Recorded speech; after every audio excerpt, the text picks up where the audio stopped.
Do you know what the term FAR means? How about how to change your stats? Want to know what a reward track is? How about how to perform the McNurple maneuver, made famous in Season 7? Whether you're about to dive into your first SPvP match or simply want to know more about it, I'm going to answer all of these burning questions except the made-up one I just asked you. No, I'm not telling you which one is fake until the end of the video. It's the McNurple maneuver. Get back to the basement, Croft, as I was saying. Before my intern rudely interrupted, let's dive right in. Structured PvP, abbreviated to SPvP, is a 5 versus 5 competitive game mode in which teams of 5 players battle it out for victory in matches lasting 15 minutes or less. In SPvP, gear stats are normalized, ensuring a level playing field for all players. You also have full access to your class mechanics and any gear you could need no matter your level, with a few minor exceptions we'll get to later. Now you know what SPvP is, let's explore why you should give it a try. The first and most obvious answer is because you think PvP is fun. And if this is you, then line right up and let's get you your weapon. I need a weapon. Right this way.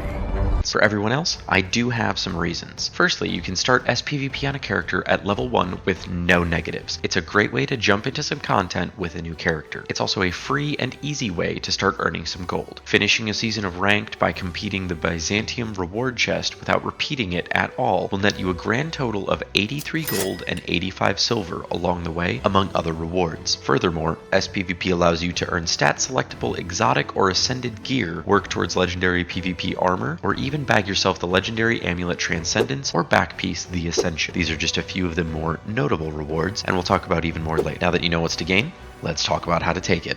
Getting into SPvP is extremely easy. Just click the crossed swords at the top of the screen.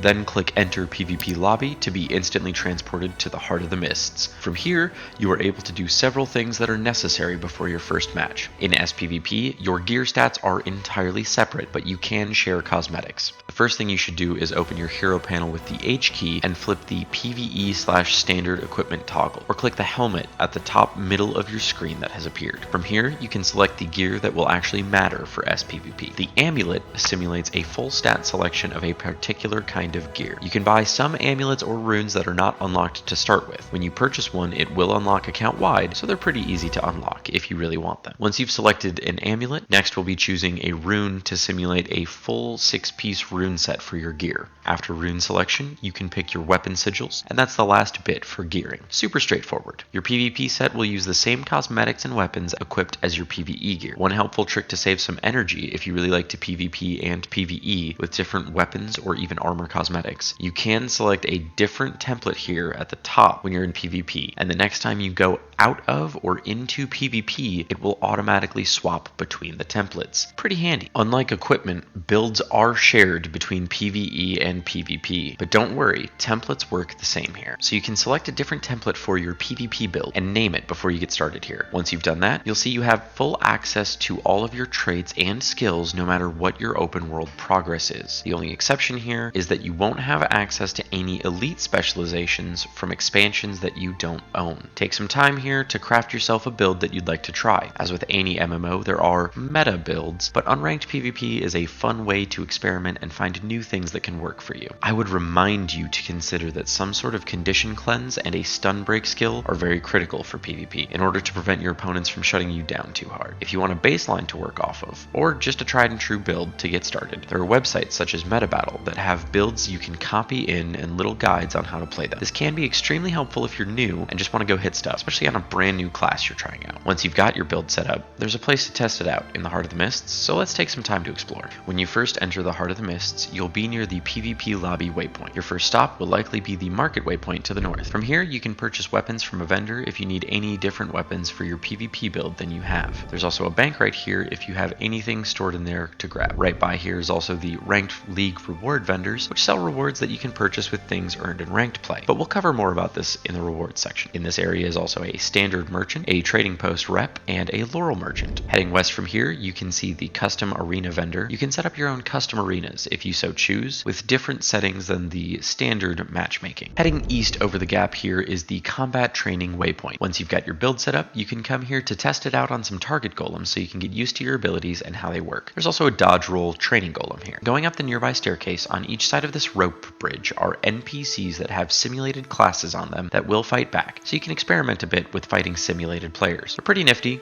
not really a one-for-one for actual player fights. But they can let you stretch those utility skills a bit more than a golem. Past these simulated players is an indestructible target golem and some trebuchets. There's a trebuchet on one map in SPvP, so if you've never used one, you may want to practice with it a bit here. After all, who doesn't love using a counterweight to launch a 90-kilogram stone projectile over 300 meters? Wow. Down the stairs behind the trebuchet is a simulated lord fight. Some maps have a lord with some soldiers that guard them. You can practice fighting them to see if you can solo it here. There are some builds that can, but not many. If you'd like to practice against other players once you get more comfortable, or simply pass the time before your next match, you can jump over to the arena waypoint to the southeast. Here you can spar with other people outside of any match. It is an unwritten rule that you shouldn't jump into another player's fight in progress. When you're in here, you'll have a button pop up that instantly drops you to full down so you can waypoint out if you need to. Now that you've explored around and are ready for your first match, you don't actually have to stay in the heart of the mists. You can leave whenever you want. If you leave via the PvP browser, it will take you back to wherever you were when you entered. Otherwise, you can go to the Portal to Lion's Arch waypoint and leave that way. Re-entering a PvP game will automatically swap you to whatever template you had equipped when you were last in PvP or Heart of the Mists. Let's talk about the PvP panel and getting you into your first game. Click the crossed swords icon again to open up the panel. This panel will display your options to play,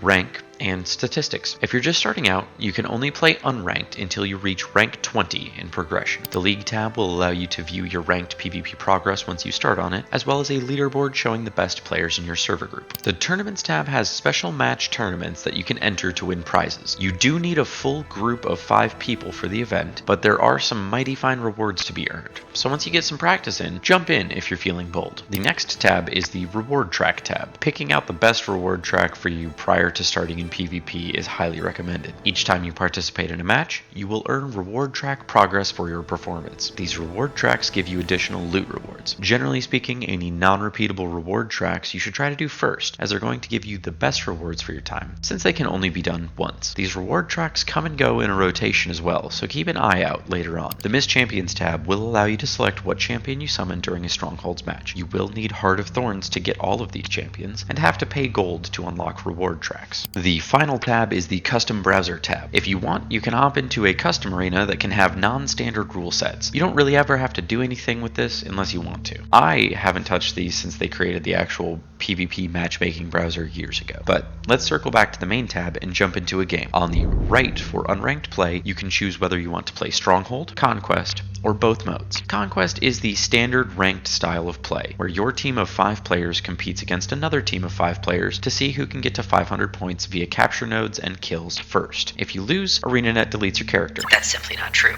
Nothing bad happens if you lose. Stronghold is where the Mist Champions are used. In this game mode, you go against another team to summon NPCs to go bust down the enemy gates to get to their lord and win. In this guide, I'll only be talking about specifics of Conquest mode for the sake of time. Much of this video is universal aside from the specific objectives, so a brief read on Strongholds on the wiki after this video should be more than enough to get you ready for it. Once you select your choice here, just click on the play button and wait patiently for your match. Once you are selected for a match, a ready up screen will appear, and then it will ask you to vote for a map. Vote for a map and the spinny wheel pops up and randomly selects a map. More votes means a bigger piece of the pie. You don't have to vote, but if you don't, you won't get to see what the spinning wheel does. After that, you're in the game. You'll have some time before the match starts to make any final adjustments to your build, and you can even swap characters if you so choose at this point. You can also chat with your team or the enemy team. An important thing to remember is that /T or /team will type only to your team, whereas /M or /map that you may be used to using will go to your opponents as well. Best not to shout out your strategies to the whole world. Whenever you're happy with your build and have taken a look at the map, make sure to ready up. Once the game begins, the race to 500 is on. Each point you hold grants your team 1 point each 2 seconds. Each kill is 5 points granted to your team. Play smart and try not to die for no reason. I know, easier said than done. There's some terminology that will help you get acquainted here in my experience. Points are generally not named specifically, rather referred to as home, mid, and far. Home is the capture point closest to your spawn point, mid is the capture point in between you and the opposing team, far is the point closest to your enemy team's spawn point. The most typical move at the start of a game is to have one person go home and 4 go mid to battle it out in a team fight. Sometimes there may be 1 going home, 1 going far, and 3 going mid. If this does happen, it's important to remember to play conservatively in mid and realize you will usually not win this fight unless you far outplay the enemy team. Your objective is more to harry them from fanning out to the other 2 nodes. Each node takes about 5 seconds to decapture to a neutral status and 15 seconds to capture for your team. This does mean that strategic decapping to hamper your enemy's progress and make them waste time recapturing points is a viable strategy depending on many factors. There is a concept of rotation in SPvP, and no, it doesn't have anything to do with expiration dates, my retail friends. If you're familiar with any capture point style games, you may recognize this term. Just because you're winning fights doesn't mean you're winning the war. You may wipe the floor with the enemy, but they're moving faster behind your team than you can. This means they're rotating around the map and your team and have cracked your patterns. If you consistently find yourself winning every fight but losing the match, you may need to change your pattern here. Conversely, you may find yourself getting stomped in every team fight, but realize that, hey, if we spread out, they overcommit to one node, then we can easily cap the other 2. Then when they come back to this node, we can rotate around and cap the other node that they just left. This is rotation, and it can be the defining factor of many matches. There are 2 main roles that you will hear mentioned in public matches. Roamers are players that excel at rapid movement and attacks on their own. These are typically but not always the people you want going home, so they can get there fast and then go to harass the enemy. Bunkers are players who are built like a tiger tank. These players may hit like a pack of Maruchan ramen that you forgot to take out of the microwave 20 minutes ago, but odds are it's going to take more than just you to take them down. They can just sit on your points and stop you from recapturing them or capturing the enemy points. Sometimes you may just need to evaluate if you need to disengage and go do something that may be more advantageous to the team. There may be other roles that you hear mentioned that you may want to look into in the future, but in my experience, these are the main 2 talked about in public matches, and everything else is a little bit less critical to getting started. Communication with your team is key, but you have precious little time to do it. A dissertation on why that necromancer keeps turning your body into a ShamWow and draining every drop of life force out of you isn't necessarily a good use of time. Short communication like, I can't kill necro at home, need help, or 1 going home from far can be game changers if done consistently. During a game, you can also shift click the minimap to ping to alert people to situations extremely quickly. You can also draw on the map to point arrows at places or objectives. Ultimately, it wouldn't be a piece of PvP content if I didn't acknowledge bad actors. There will unfortunately be some people in SPvP that yell, spam, swear, insult you or others, or are just generally insufferable people to listen to. Always remember there's nothing wrong with right-clicking their name and clicking block. That person shouting about how trash everyone is probably isn't going to give you a revolutionary piece of game advice anyway. If they're particularly nasty or are intentionally AFKing while doing so, always feel free to report them. After all, it costs 0 gold not to be a jackwagon, yet here they are, being exactly that.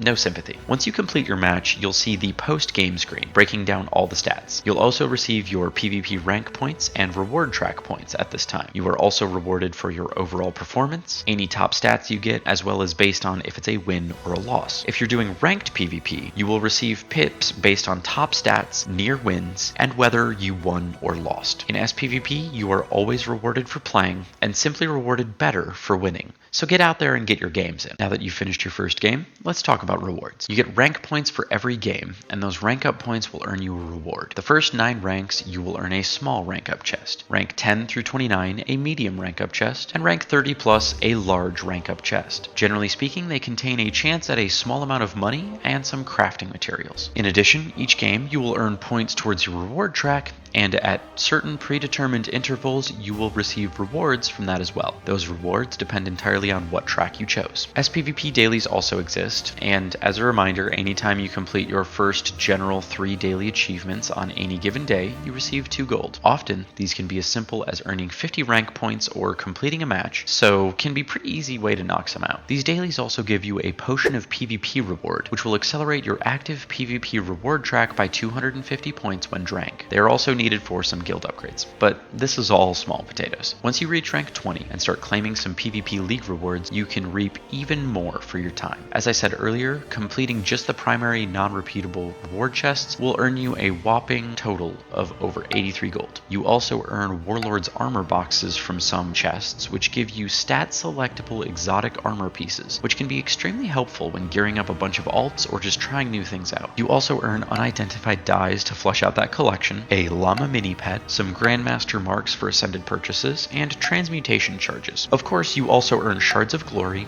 ascended shards of glory, and PvP League tickets. Shards of glory are used in conjunction with other currencies to purchase ascended armor or weapons, or can be used on their own to purchase some miscellaneous advanced crafting items or cosmetics for PvP things. Ascended shards of glory are used to purchase ascended armor, weapons, or accessories. The mist accessories you can purchase can be stat reset using a mist capacitor as well, which is pretty cool, but you will lose any socketed infusions. PvP League tickets can be used for purchasing different ascended recipes, some mini pets, or even some legendary crafting components, one of which being the 4 wings required to eventually lead you to crafting the Ascension, the legendary PvP backpiece. All of these rewards are purchased from the vendors near the market vendor and have these shield and trophy icons above their heads. There is also a vendor who sells some rewards that you can buy for tournament vouchers if you participate in any tournaments. You can get ascended armor, weapons, or accessories with tournament vouchers. That's about it. SPvP is a game mode that is super easy to get into, but will take you plenty of time to master. I personally do enjoy SPvP, but with my limited time, I've mostly only been doing it occasionally to work toward the Ascension. If you found this video helpful, drop a like to help more people get started in SPvP.